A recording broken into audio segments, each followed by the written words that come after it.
নমস্কার। অগ্নিমিত্রার গল্প কুটিরে আপনাদের স্বাগত।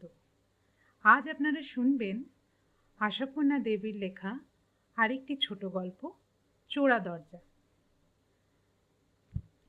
কর্পোরেশন থেকে নোটিশ এসেছে, অবিলম্বে বাড়িটার দোতলা আর তিনতলা ভেঙে নামিয়ে ফেলতে হবে।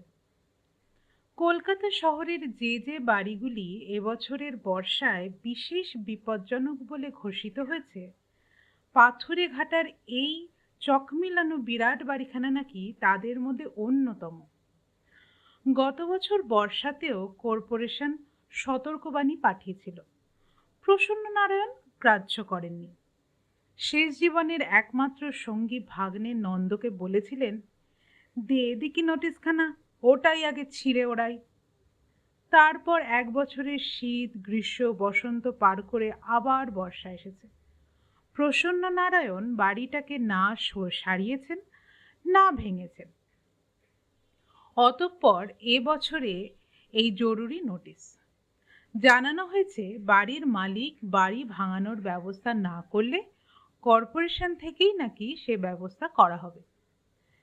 এই নোটিশ আর অগ্রাহ্য করা চলল না। এবারের নোটিশ আগেই প্রসন্ন নারায়ণের হাতে পড়েছিল। কখন পড়েছিল কে জানে। নন্দ ঘরে আসতেই বিনা বাক্যে মেরজাইয়ের পকেট থেকে বার করে হাত বাড়িয়ে নন্দর দিকে এগিয়ে দিলেন। নন্দ চোখ বুলিয়ে দেখে নিয়ে মনে মনে বিপদ গুনলেও মুখে কাষ্ঠ হাসি হেসে বলল, আবার? বেটারা আচ্ছা তো কাজ তো কিছু দেখানো চাই কর্পোরেশনের, তাই লোককে উৎখাত করার কাজ নিয়েছে। এই আপনার আবার একটা কাজ বাড়ল, নোটিশ ছেঁড়া। প্রসন্ন নারায়ণ গম্ভীর হাস্যে বললেন, না, এবার আর অত সহজে মিটবে বলে মনে হচ্ছে না। বোধ হচ্ছে পাড়ার লোক শত্রুতা করছে, নইলে কর্পোরেশনের এত ভূতে পায়নি যে গেল বছরের নোটিশের ফল হলো কিনা এবছরে তার খোঁজ নিয়ে বেড়াবে। লক্ষ্মীনারায়ণ মজুমদারের ভিটে থেকে বাঁশ এবার তুলতেই হবে দেখতে পাচ্ছি। নন্দর ভয়ে মুখ চুন করে বসে রইল। মামার সঙ্গে এরকম ভয়ানক আলোচনায় অংশগ্রহণ করা তার পক্ষে সহজ নয়। প্রসন্ন নারায়ণ আবার একটু ক্ষুব্ধ হাসি হেসে বললেন, ভেবেছিলাম বাড়িখানা হুমড়ে পড়ার আগে এই হাড় কখানা হুমড়ে পড়বে, সে আর হলো না। নন্দ একটু এদিক ওদিক তাকিয়ে দেখল, 1.5 তলা সমান উঁচু একটা তলা, যত পেল্লায় লম্বা তত পেল্লায় চওড়া, জানালা দরজা, ঘরের মধ্যে সিলিংয়ের হাতখানেক নিচে চওড়া কার্নিশে ঘেরা। এককালে আগাগোড়া দেওয়ালে তেল রঙা নকশা কাটা ছিল, এখন শুধু দেওয়ালে দেওয়ালে ময়লা ময়লা দাগ। বাড়ির মাথা থেকে নিচ পর্যন্ত সর্বত্রই কালের চিহ্ন সুস্পষ্ট। তবু নন্দ মন রাখা সুরে বলে, কথায় বলে মরা হাতি লাখ টাকা, যতই মেরামতি হয়ে থাক তবু এবারে এখনো নিশ্চিন্তে 10টা বছর কাটানো চলত। 3 হাত চওড়া ভিত, পাথর গুঁড়োর মাল মশলা। প্রসন্ন নারায়ণ হাসলেন, পাথর যারা গুঁড়ো করেছিল তারাও তো কবে গুঁড়ো হয়ে গেছে নন্দ। না, মানব না বলে লাভ নেই। বাড়ি খারাপ হয়ে গেছে বই কি, 50-60 বছরের মধ্যে তো মিস্ত্রির হাত পড়েনি। প্রসন্ন নারায়ণের বয়স 70-এর কাছাকাছি, কাজেই অনুমান করা চলে মিস্ত্রির হাতকে হাতছানি দিয়ে ডেকে তিনি কোনোদিনই আনেননি। প্রসন্ন নারায়ণের বাবা প্রবোধ নারায়ণ শেষ বুঝি কবে একবার ঠাকুর দালানটা মেরামত করিয়েছিলেন। প্রসন্ন তখন ছোট। নন্দর বয়সে নন্দ এবাড়ির জাঁকজমক কিছুই দেখেনি, শুধু মায়ের মুখে গল্প শুনেছে এত বড় বাড়ির আনাজ কানাজ পর্যন্ত ভর্তি হয়ে থাকতো কত লোক, আর এখন তারা মরে গেছে কবে, বংশলোপ পেয়েছে সবার। ভয় অথবা নিরুপায় হয়ে এই পাথরের গুঁড়োর মশলার গাথায় আশ্রয় ছেড়ে পালিয়েছে যেমন করে ভীতস্ত্রস্ত পাখিগুলো বাসা ছেড়ে আর্তনাদ করতে করতে পালায়। বাসা বাঁধা গাছের গোড়ায় কাঠুরের হাত পড়লে। মার কাছে শুনেই জেনেছে নন্দ এত বড় বিষয় সম্পত্তি পুড়ে পুড়ে নষ্ট হয়ে গেছে প্রসন্ন নারায়ণের এই অনাচার আর অত্যাচারে। ঠাকুর দালানে বাইজির নাচ দিয়েছিলেন প্রসন্ন নারায়ণ, সেখানে ঝাড় লণ্ঠনের বাহার বেশি বলে। এরপর আর বংশ থাকে? থাকে বিষয় সম্পত্তি, জাঁকজমক, বলবেলাও। শুধু বাড়িখানা নষ্ট করতে পারেনি প্রসন্ন নারায়ণ, হয়তো কোথাও কেউ বাধা দিয়েছে, কে জানে কে। মমতা, ভয়, সম্ভ্রমবোধ, লক্ষ্মীনারায়ণের মজুমদারের প্রেতাত্মা। কিন্তু নন্দকে কে আটকে রেখেছে এই প্রেতপুরীতে? নন্দ একটু ইতস্তত করে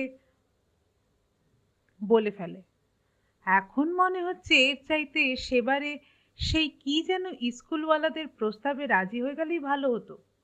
তারা বরং যা হোক মেরামত করিয়ে নিয়ে। থামো নন্দ, বোকার মতো কথা বলো না, ধমক দিয়ে ওঠেন প্রসন্ন নারায়ণ। নন্দ থতমত খেয়ে চুপ করে গেল। কথাটা এই, বছর ৮-১০ আগে এক স্কুল কর্তৃপক্ষ বোর্ডিং সমেত স্কুল বসবার জন্য বাড়িটি ভাড়া নেওয়ার অনেক চেষ্টা করেছিল, কিন্তু প্রসন্ন নারায়ণকে রাজি করাতে পারেনি। তাদের চেষ্টার মধ্যে নন্দরও সমর্থন রয়েছে দেখে প্রসন্ন তাকে ধমকে চুপ করিয়ে দিয়েছিলেন সেদিন। আজ নন্দ বিনীতভাবে স্মরণ করিয়ে দেওয়ার মধ্যে দিয়ে সেদিনের সেই ধমকের উত্তর দিতে চাইল। ভাবছিল আজকে ভিতরে ভিতরে অবশ্যই আফসোস করতে হচ্ছে মামাকে, সেদিনকার অবিবেচনার কথা স্মরণ করে। কিন্তু আজও ধমক দিলেন প্রসন্ন নারায়ণ। মামাকে কোনোদিনই বুঝতে পারে না নন্দ। বুঝতে পারে না যে লোক এককালে ফুর্তির টাকায় টানাটানি পড়ায় শহর কলকাতার সেরা পাড়ায় অবস্থিত ৮-১০খানা বাড়ি বেপরোয়া জলের দরে বেচে দিয়েছে, ঝুড়ো মাটির দরে বেচে দিয়েছে দেশের জমিদারি, ভিটে মাটি, ফলন্ত বাগান, ভরন্ত পুকুর, সেই লোকই এই বাড়িখানাকে এমন যক্ষের মতো আগলে বসে আছে কেন? ভাতের টাকা টানাটানি সত্ত্বেও। যে কোনো স্কুলকে ভাড়া দিলেই এখনো এ বাড়ি থেকে মাস গেলে ৫-৬০০ টাকা আসতে পারত। কিছুদিন আগে পর্যন্ত কত সময় কত বিয়ে পার্টি এক রাত্রের জন্য ২-৩০০ টাকা ভাড়া দিতে চেয়েছে, প্রসন্ন নারায়ণ রাজি হননি। অথচ সত্যি আজকাল নিতান্ত দৈন্যবস্থার মধ্যে কাটাতে হচ্ছে প্রসন্ন নারায়ণকে। ভাতের টান না পড়ুক, টান পড়েছে অম্বুরির তামাকে, গোলাপি আতরে, চুনট ধুতিতে, তবু সামান্যতম অংশ ভাড়া দিতে রাজি নন তিনি। দুখানা ঘর হলেই তো চলে যায় এখন বুড়োর, তবু কি আগলানো প্রবৃত্তি। এই বাড়িতে প্রসন্ন নারায়ণের এত মায়া কেন? বসত বাড়ি বলে? তাহলে দেশে ৭ পুরুষের ভিটে বেচলেন কি করে? কি জানি, মামাকে বুঝতে পারে না নন্দ, তবু ছাড়তেও পারে না। মজুমদারদের বিরাট গোষ্ঠী এই গোষ্ঠীপতিকে একে একে ছেড়ে গেছে, হয় ধর্মের আকর্ষণে, নয় মুক্ত বাতাসের আকর্ষণে। নন্দ রয়ে গেছে, কিন্তু কেন রয়ে গেছে? কি প্রসন্ন নারায়ণের আকর্ষণে? যে কারণেই হোক, তবু নন্দ রয়ে গেছে, প্রসন্ন নারায়ণের ধমক খেয়ে আর সংসারের শ্বাসটি রেখে আষ্টি খেয়ে। কিন্তু আর যেন পারছে না নন্দ। এই দৈত্যের মতো বিরাট জনশূন্য বাড়িটা যেন ওকে হাঁ করে গিলতে আসে। সন্ধে হলেই মনে হয় যেন সারা বাড়িতে কারা সব চলে ফিরে বেড়াচ্ছে, খসমস করে সিঁড়ি দিয়ে উঠছে নামছে, ফিসফিস করে কথা বলছে। অথচ প্রসন্ন নারায়ণ এই প্রেতপুরীতে থাকবেনই, কাজেই নন্দও থাকবে। অবশ্য প্রসন্ন নারায়ণ তাকে বহুবার বলেছেন এই অভিশপ্ত বাড়ি আর তার বাসিন্দা মজুমদারদের শেষ বংশধরকে ছেড়ে চলে যেতে। নন্দ রাজি হয়নি। প্রসন্ন নারায়ণ নন্দকে ধমক দিয়েই খড়গড়ার নলটা হাত তুলে নিলেন, অর্থাৎ আর কথা বলবেন না। নন্দ একটু ফুসফুস করে উঠে গেল। উঠে যেতেই প্রসন্ন নারায়ণ ওর চলার দিকে তাকিয়ে মৃদু একটু হাসলেন, কৌতুকের হাসি। ছেলেটা এত বোকা মনে করছে কর্পোরেশনের তোড়জোড়ের মধ্যেই যে নন্দরই হাত আছে ১২ আনা, এ বুঝি বুঝতে পারবেন না প্রসন্ন নারায়ণ। পাড়াপড়শি কোথা, পাড়াপড়শি কেউ নেই এর মধ্যে, তবু রাগ করলেন না প্রসন্ন নারায়ণ। সত্যি দোষও দেওয়া যায় না ছেলেটাকে। এ বাড়িতে কি আর মানুষে টিকতে পারে? নেহাত নাকি ভালোবাসার টানে পড়ে আছে। সেই ভালোবাসার টানেই ও মামাকে ওর হিসেবে কোন ভালোবাসায় স্থানান্তরিত করতে চায়। আরেকবার হাসলেন প্রসন্ন নারায়ণ। বোকাশোকা ছেলেটা, বুদ্ধিশুদ্ধি কম। ভাবলেন, কথা শেষ না হতেই উঠে গেল। একবার ডেকে না হয় বলে দিই, কর্পোরেশনের অফিসে জবাব দিয়ে দাও, তোমরাই এসে ভেঙে দিয়ে যাও, খরচা যা পড়বে ভাঙা ইট কাঠ বেচে উঠে যাবে। কিন্তু ডাকলেন না, বসে বসে তামাকি খেতে লাগলেন। নন্দ ঘরে গিয়ে একটা স্বস্তি নিঃশ্বাস ফেলল। যাক বাবা, মামা কোনো সন্দেহ করেননি। আর একবার স্বস্তি নিঃশ্বাস ফেলল এ বাড়ির মুক্তির আশায়। মা যতদিন ছিলেন এমন দম আটকানো অনুভূতি কোনোদিন আসেনি। ছোটখাটো মাপের বিধবা মানুষটি, তবু তার উপস্থিতিতেই যেন সারা বাড়িটা ভরাট ছিল। অন্তত নন্দর কাছে তো ছিলই। মা কত ইচ্ছে করেছিল নন্দর বিয়ের জন্য, তখন রাজি হয়নি নন্দ। এখন মাঝে মাঝে ভাবে করলেই হতো, বোধ করি এমন দম আটকানো ভাবটা আসতো না তাহলে। কিন্তু মাও তো কতদিন হলো মারা গেছেন, সেই স্কুল পার্টিটা আসবার আগেই। ওদেরও চেষ্টা চরিত্র করে নন্দই আনিয়েছিল। মাঝে মাঝে বিয়ে পার্টিদেরও নন্দই খবর দেয়, আর আড়াল থেকে ফলাফল দেখে। কিন্তু ফলাফল তো আগেই বলা হয়েছে। প্রসন্ন নারায়ণ জানেন নন্দরীর দুর্বলতা, কিন্তু কোনোদিনই উদ্ঘাটিত করে দেননি তাকে। ও চলে ফিরে বেড়াবে, কথা কইবে কিনা কয়ে চুপচাপ বসে থাকলেও সুনীতিকে মনে পড়ে যায়। ঠিক অমনই বোকা শোকা ছিল মেয়েটা, আর ছেলে মানুষই চালাকি খেলতে চেষ্টা করত প্রসন্ন নারায়ণকে লুকিয়ে। ওর মতনই অমনি প্রসন্ন নারায়ণকে জমের মতো ভয় করত, অথচ প্রাণের মতো ভালোবাসত। মায়ের আকৃতি প্রকৃতি দুই পেয়েছে ছেলেটা। সুনীতির কথা মনে পড়লেই শিরিষের কথা মনে পড়ে। মাতাল অবস্থায় বুঝতে না পেরে যাকে গুলি করে মেরে ফেলেছিল প্রসন্ন নারায়ণ, না, সত্যিই বুঝতে পারেনি। রাত্রির 10টার সময় কলা পাতায় মোড়া দুগাছা জুঁই ফুলের গোড়ে মালা হাতে নিয়ে চুপি চুপি আসছিল চোরকুঠুরির ছোট সিঁড়ি দিয়ে। ফুলের গন্ধই ধরিয়ে দিয়েছিল তাকে। নিজের ঘর থেকে দেখতে পেয়ে চোখ জ্বলে উঠল প্রসন্ন নারায়ণের। গায়ের সমস্ত রক্ত মাথায় চড়ে উঠল। চিনতে পারলেন না ওটা শিরিষ। ভাবলেন সুনীতির রক্তের মধ্যেও বুঝি বংশের বিষ রক্ত ছটফটিয়ে উঠেছে। ওদের নাকি সেদিন ফুলশয্যার তিথি ছিল, তাই সুনীতি লুকিয়ে নিমন্ত্রণ করেছিল বরকে। বিনা নিমন্ত্রণে জামাই মানুষের শ্বশুরবাড়ি আসা প্রসন্ন নারায়ণ পছন্দ করতেন না বলে দাদাকে লুকোবার এই চালাকি শুনুকি। চোরকুঠুরির সিঁড়ির দরজা খুলে রেখে ঘরে এসেন্স ছড়ানো বিছানা পেতে নিঃশব্দ প্রতীক্ষায় বসেছিল সে। এখনো এক এক সময় ভাবেন প্রসন্ন নারায়ণ, নেশার ঝোঁকে দৃষ্টিশক্তি একেবারে আচ্ছন্ন হয়ে গিয়েছিল যদি, তো ঘ্রাণ শক্তি অত প্রখর থেকে গিয়েছিল কি করে? জুঁই ফুলের গন্ধে অমন চমকে উঠেছিলেন কেমন করে? আজও যেন মাঝে মাঝে সুনীতের গলা চেরা চিৎকারটা চোরকুঠুরির দালানের কোণে কোণে আছড়ে পড়ে, দাদা এ কি সর্বনাশ করলে গো! তবু প্রসন্ন নারায়ণকে ছেড়ে চলে যায়নি সুনীতি। মায়ের স্নেহে যেন আগলে রেখেছিল তাকে। সেদিন থেকে মদ প্রসন্ন নারায়ণ আর খাননি বলেও কতদিন মৃদু অনুযোগ করেছে, শরীরটা যে একেবারে ভেঙে যাচ্ছে দাদা। বরাবরের অভ্যেস হঠাৎ অমন ছেড়ে দিলে ওষুধের মতো একটু আধটু খেলেও তো হয়। প্রসন্ন নারায়ণ মৃদু হাসতেন। তুই তো দেখছি ডাক্তার হয়ে উঠলি। না, মদ আর সে রাত থেকে ছন্নি প্রসন্ন নারায়ণ, ছুতে পারেননি। মদের চেহারা মনে করতে গেলেই গুলি খাওয়া শিরিষের রক্তটা মনে পড়ে যায়। বোতলে বোতলে সেই রক্তটাই যদি ভরা থাকে, তো সেই জিনিস খাওয়া যাবে কেমন করে? বসে থাকতে থাকতে সন্ধে হয়ে গেল। নন্দ খাওয়ার ডাক পাঠিয়েছিল বামুন ঠাকুরকে দিয়ে। খিদে নেই বলে ফিরিয়ে দিলেন প্রসন্ন নারায়ণ। তারপর নন্দ নিজে ছুটে এলো, হাত নেড়ে না জানিয়ে হাতের ইশারাতেই ওকে চলে যেতে বললেন। জীর্ণ বিবর্ণ পালিশ ওঠা আরাম কেদারাটায় বসে থাকতে থাকতে ঢুলতে লাগলেন।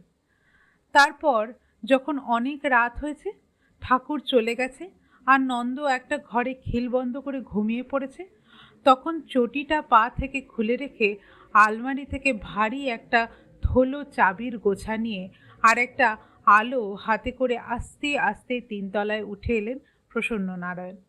বহুকালের মধ্যে তিনতলায় ওঠেননি। সমস্ত ঘরে ঘরে তালা ঝুলছে। তালার চাবি চিনতে দেরি হচ্ছিল, তবু ধীরে ধীরে ধৈর্য ধরে একটির পর একটি দরজা খুললেন প্রসন্ন নারায়ণ। পোড়োবাড়ির চেহারা নিয়ে পড়ে আছে ঘরগুলো। কড়িকাঠ থেকে ঝুলছে ঝুলের ঝুড়ি। বর্ষার ছাদ থেকে অজস্র জল পড়ছে। মেঝে জমানো ধুলোর ওপর তার চিহ্ন। দেয়ালের গায়ে বড় বড় ফাটল। ঠিক করেছে নন্দ কর্পোরেশনে খবর দিয়েছে, ঠিক করেছে এ বাড়ি ভেঙে নামানোই দরকার। একটির পর একটি খুলে ফেলে রেখেই এগিয়ে যান। তিনতলার সব গিন্নিদের এক একখানা ঘর ছিল। প্রসন্ন নারায়ণের মা, মেজ খুড়ি, ন খুড়ি আর ছোট খুড়ির। সেজ কাকা সুবোধ নারায়ণ বিয়ে করেননি। নিচের তলায় থাকতেন তিনি। পুজো পাঠ জপ তপ নিয়েই নাকি কাটত তার। প্রবোধ নারায়ণ বলতেন ভিটকিলেমি। মেজখুড়ি বলতেন নিচের তলায় থাকার সুবিধা আছে, বাড়ির কাছে পাথরে ঘাটার যে বস্তিটা মজুমদারদেরই সম্পত্তি, সেইটার দিকে দৃষ্টিক্ষেপ করে টেনে টেনে অদ্ভুত একটা হাসি হাসতেন মেজখুড়ি। বিধবা নখুড়ি দলায় দড়ি দিয়ে মরেছিলেন। তদুপতি তার ঘরে কেউ ঢুকতো না সাহস করে। ঘরটা খুলতেই মনে পড়ল প্রসন্ন নারায়ণের। তার মার ঘরটা খুলতেই মনে হলো মা যেন স্নেহ কোমল কণ্ঠে ফিসফিস করে বলে উঠলেন, কে প্রসন্ন, আয় বস। চিররুগ্না মা আজীবন তাকে বিছানায় শুয়ে থাকাই দেখেছেন প্রসন্ন নারায়ণ। ছেলেমেয়েরা সহজে কেউ ঘরে ঢুকতে চাইতো না, তাই কেউ ঢুকলেই যেন বর্তে যেতেন। আলোটা উঁচু করে তুলে ধরলেন প্রসন্ন নারায়ণ। না, কোনখানে জ্বলে উঠল না খুশিতে উজ্জ্বল অথচ রোগে ক্লান্ত বড় বড় দুটি চোখ। পালঙ্কের উপর বিছানা নেই, একখানা পায়া ভাঙা। ঘাড় গোজ জরাজীর্ণ পালঙ্কের ওপর যে গদির ধ্বংসাবশেষটা এখনো পাতা ছিল, তার তুলোগুলো ছিঁড়ে ছিঁড়ে ইঁদুরেরা মহোৎসব করেছে। বৃষ্টির জলে সেই ছেঁড়া তুলো ভিজে ওঠার ঘরে তীব্র একটা ভ্যাপসা গন্ধ। ঘরের পর ঘর সব শেষ করে দালানের বারান্দার সিঁড়ি পার হয়ে তিনতলা থেকে নেমে এলেন প্রসন্ন নারায়ণ। কিন্তু এ কি, ঘর যে আর ফুরোচ্ছে না দালান বারান্দা। কত ঘর, আশ্চর্য! এত ঘর আছে বাড়িটায়। চক মিলানো বাড়ির চার চকে ডবল সারি। এই সমস্ত ঘরগুলোয় লোক ছিল বই কি।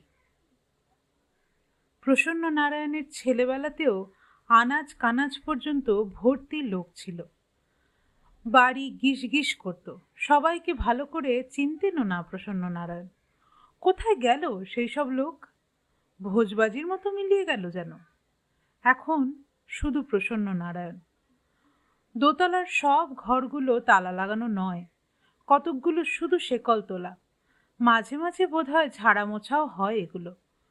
দক্ষিণের কোণের বারান্দার দিকে শুধু থমকে দাঁড়ালেন প্রসন্ন নারায়ণ। এর চাবি কি প্রসন্ন নারায়ণের এই গোছার মধ্যে আছে? লাগিয়ে লাগিয়ে দেখলেন, অস্থির হয়ে একই চাবি বারবার দেখতে লাগলেন। তালাটা যেন প্রসন্ন নারায়ণকে ব্যঙ্গ করে নীরব ঔদাসীন্যে ঝুলতে থাকলো।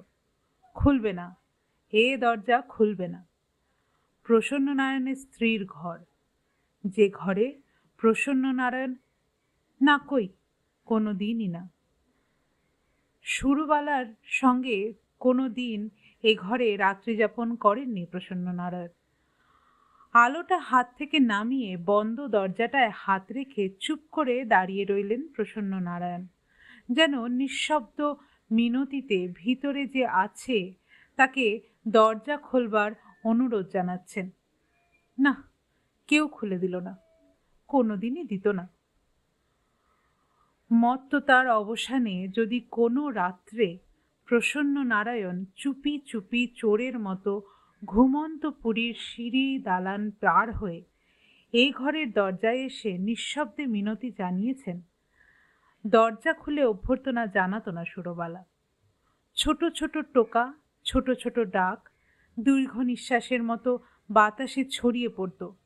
চোরের মতোই চুপি চুপি আবার ঘুমন্ত পুরী ডিঙিয়ে নেমে আসতেন প্রসন্ন নারায়ণ নিচের বৈঠকখানায়, যেখানে কিছুক্ষণ আগেও মত্ততার দাপাদাপি চলছে,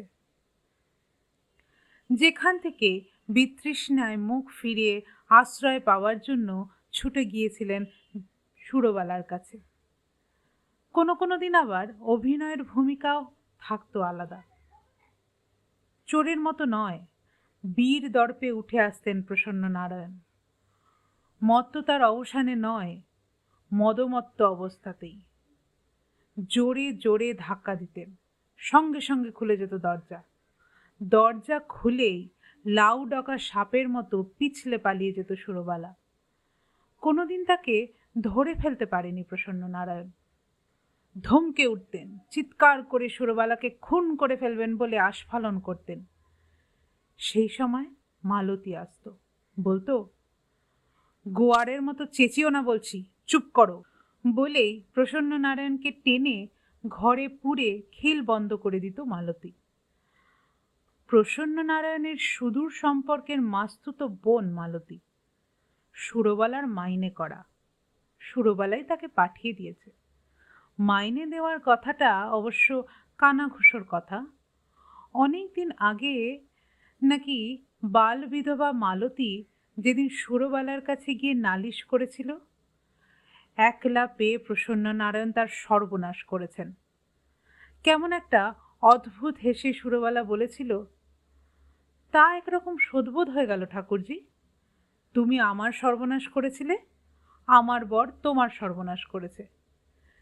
এরপর যদি তুমি আমার হয়ে খাটতে রাজি থাকো, আমি তোমায় মাইনে দেব। সেও আরেক রকম শোধবোধ হবে, দেখো ভেবে। প্রাণপণে তালাটা ধরে একবার টান মারলেন প্রসন্ন নারায়ণ। খুলল না, শুধু সুরবালার তীক্ষ্ণ হাসির মতো এক টুকরো তীক্ষ্ণ আওয়াজ হলো। দেওয়ালে পিঠটা ঠেসে ধরে দাঁড়িয়ে দাঁড়িয়ে ভাবতে লাগলেন প্রসন্ন নারায়ণ, সুরবালা যদি একদিনও অমনি করে টেনে নিয়ে বলতো, গোয়ারের মতো চেঁচিও না বলছি, চুপ করো, তাহলে কি পাথুরে ঘাটার মজুমদার বাড়ি এমন প্রেতপুরীর মতো অবস্থা হতো? অনেক দিন ভুগে ভুগে মারা গিয়েছিল মালতী। সুরবালা নাকি প্রাণ দিয়ে সেবা করেছিল তার। প্রসন্ন নারায়ণ সেসব খবর রাখেন না। তখন কেশরী বাইজি নতুন আমদানি হয়েছে লখনৌ থেকে। অনেকক্ষণ বোকার মতো দাঁড়িয়ে থেকে অনেক দিন আগের মতো চুপি চুপি দরজার টোকা দিয়ে উচ্চারণ করলেন প্রসন্ন নারায়ণ, সুরবালা, যেন নিভৃতে ইষ্টমন্ত্র উচ্চারণ করলেন। ধীরে ধীরে নেমে এলেন প্রেতপুরীর দালান বারান্দা সিঁড়ি পার হয়ে।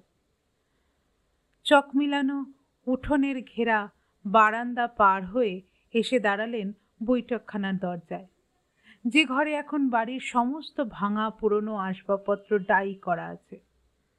খানিকক্ষণ দাঁড়িয়ে রইলেন অন্ধকারে। হাতের আলোটা সুরবালার ঘরের সামনে নামিয়েছিলেন, আর তুলে নিতে মনে পড়েনি।